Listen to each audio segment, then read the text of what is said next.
Hello everyone, আসসালামু আলাইকুম। আশা করি সবাই ভালো আছেন। আপনাদের দোয়ায় আমিও অনেক ভালো আছি। আজ আমরা একটা না দুইটা রেসিপি নিয়ে চলে এসেছি, লুচি আর আলুর দম।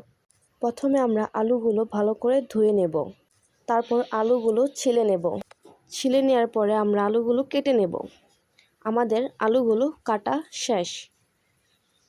পিচ পিচ করে আমরা আলুগুলো কেটে নিয়েছি, তারপর আমরা আলুগুলো ধুয়ে নিয়েছি।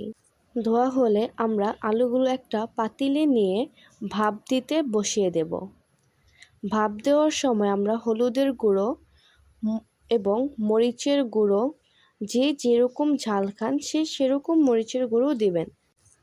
পরিমাণ মতো লবণ দিয়ে অল্প পরিমাণ তেল দিয়ে এটা আমরা চুলায় ভাপ হতে বসিয়ে দেব। তারপর আমরা একটা বাটিতে আটা নিয়ে নেব। আটার মধ্যে লবণ এবং তেল নিয়ে নেব, নিয়ে পানি দিয়ে মাখিয়ে নেব।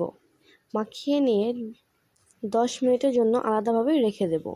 লুচি বানানোর জন্য গোল গোল করে নেব। তারপর রুটির মতো গোল করে আমরা চাকু দিয়ে ত্রিভুজ আকার কেটে নেব। তারপর তেল গরম হওয়ার জন্য চুলায় কড়াই বসিয়ে দেব। তেল গরম হয়ে গেলে আমরা লুচির পিসগুলো দিয়ে দেব। পিসগুলো ভাজা হলে আমরা একটা বাটিতে লুচিগুলো উঠিয়ে নেব। উঠানোর পরে আমরা শুকনা মরিচ ভাজবো। আমরা তো আলুর দম বানাবো, তাই আমরা শুকনো মরিচ ভেজে শুকনো মরিচগুলো গুঁড়ো করে নেব।